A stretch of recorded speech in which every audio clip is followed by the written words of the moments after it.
الله رب کائنات خپل بندگان باندې خپل انعامات او احسانات او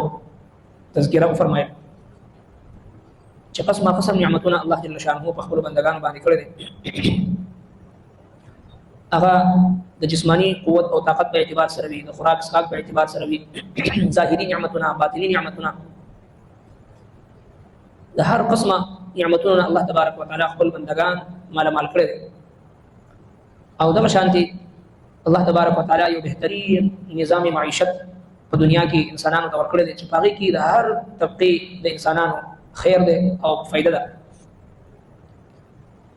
نن چې کوم آیتونه مبارکه دي په دې کې د مزید نعمتونو چې کوم الله جل شانه په موږ تاسو باندې کړی دی د هغې تفصیل ذکر کوي. په هغې کې فرمایي چې یو لوی نعمت دا دی چې تاسو مې پیدا کړی او ستاسو دپاره کوم ستاسو د جنس نه ستاسو جوړې او بیبیانې دا مې پیدا کړی دی.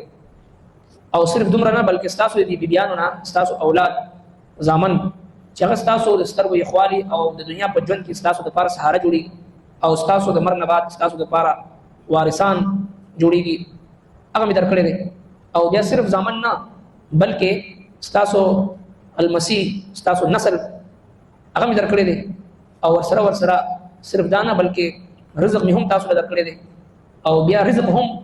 حلال هم وي، حرام هم وي، جایز هم وي، ناجایز هم وي، مختلف قسمه رزق وي. او هغه رزق کې هم تاسو ته پاکیزه رزق هغه درکړی دی. نو آیا تاسو په باطل باندې دوی ایمان لري او یقین کوي د الله جل شانه د نعمتونو انکار کوي او دوی عبادت کوي د الله نه سوا د هغه څه چې هغه دوی ته رزق ورکول شي، نه په اسمانونو کې، نه په ځمکه کې، او نه طاقت لري. او ورسره د مشرکینو یو باطل اعتراض سوچ او فکر په هغې باندې رد فرمایي چې دوی به د الله رب العالمین د ذات مثال د دنیا بادشاهانو سره به ورکو.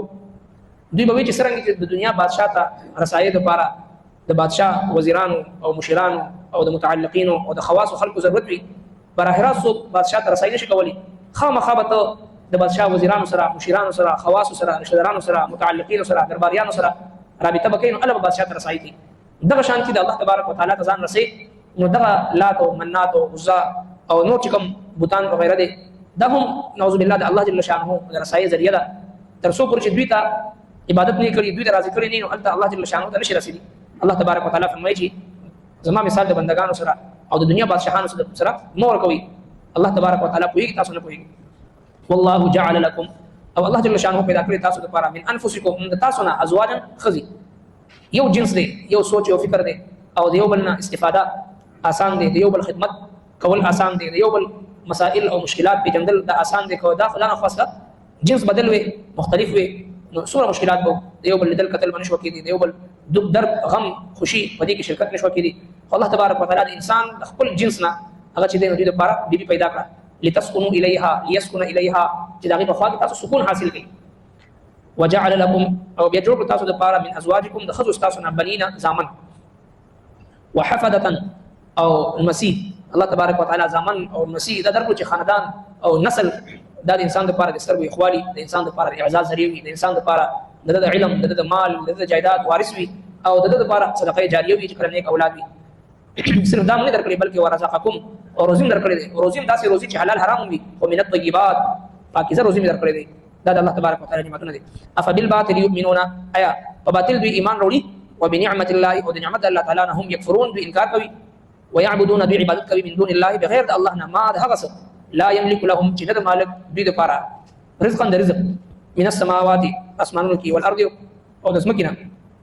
من السماوات د اسمانونو نه والارض او د ځمکې نه، شیئا د هیڅ هم هغوی قدرت نه لري چې دوی ته رزق ورکړي او دوی د هغې عبادت کوي د بوتانو بېجان څیزونو. ولا یستطیعون او نه دوی دا کولی شي، استطاعت هم نشته د هغوی سوا د الله نه چاته د رزق ورکولو قوت او استطاعت چا کې نشته دی. فلا تضربوا پس مه بیانوئ تاسو لله الامثال د الله دپاره مثالونه، د الله جل شانه لپاره مثالونه مه بیانوئ چې الله رب العالمین ته د رسایۍ لپاره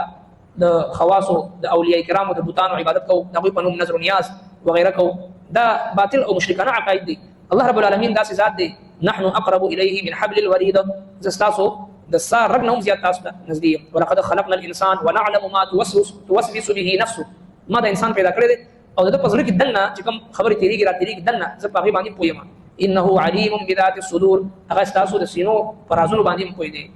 نو لهذا الله تبارک وتعالی ته د سفارش د بندگانو ضرورت نشته دی، بلکې واذا سالك عبادي عني فاني قريب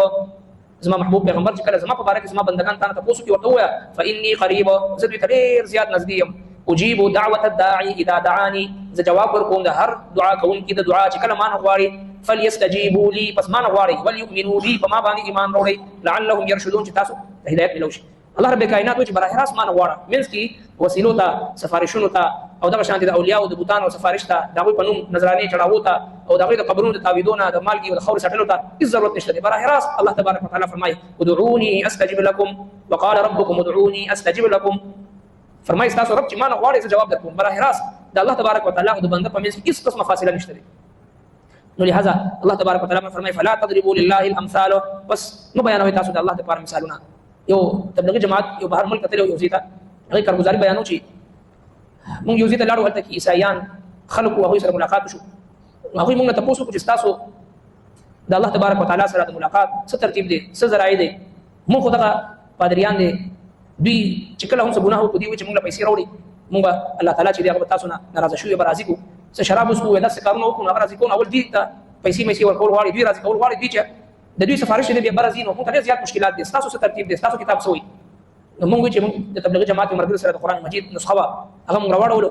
نو اتفاقا دغه آیت مخ تروت واذا سالك عبادي عني فاني قريب چې کله زما بندگان تا ته پوښتنه کوي ورته وایي تاسو ډېر زیات نږدې اجيب دعوه الداعي اذا دعاني زه دعا اورم جواب ورکوم د هر دعا کوونکی چې کله دعا کوي زما او زما د بنده په منځ کې فاصله نشته دي د سفارش ضرورت نشته دي د درباریانو د مشرانو د وزیرانو ضرورت نشته دي براه راست اورم او جواب ورکوم نو فورا هغه کسان مسلمانان شو چې تاسو مذهب دا سیده چې دي کې هیڅ قسمه د بندگانو د پوجا پاٹ ضرورت نشته دي د چا سفارش او د چا چې هغه ضرورت نشته دي سوا د الله تبارک وتعالى د ذات او د بنده په منځ کې هیڅ قسمه فاصله نشته دي نو لهذا فلا تضربوا لله الامثال د الله لپاره مثالونه بیانوي د بندگان د الله جل شانه مثال د دنیا بادشاہانو سره مو ورکوي ان الله يعلم بشكل الله تعالی کوي وانتم لا تعلمون تاسو نه کوي والله جعل لكم والله جل شانه جوړ تاسو د لپاره من انفسکم تاسو نه ازواجا خزي وجعل لكم وجوړ تاسو د لپاره من ازواجکم خزو تاسو نه بنین زامن وحفظه او المسيح ورزقكم او روزي در تاسو ته من الطيبات د پاکیزه سيزونه افبالباطل يؤمنون اي په باطل باندې ایمان وروړي وبنعمت الله او د نعمت الله تعالی نه هم يكفرون دوی انکار کوي ويعبدون من دون الله بعبادت کوي د الله بغیر ويعبدون او بعبادت کوي من دون الله بغیر الله نه ما ده هغه لا يملك لهم مالک نه دوی لپاره رزق من السماوات داسمانون والارض او دسمكنا شيئا لهزهم ولا يستطيعون او ندوي دا قول شيء فلا تضربوا بس بيانوي لله الامثال الله بالدبار مثالنا ان الله يعلم بشكل الله جل شانه وانتم لا تعلمون او تاسو نه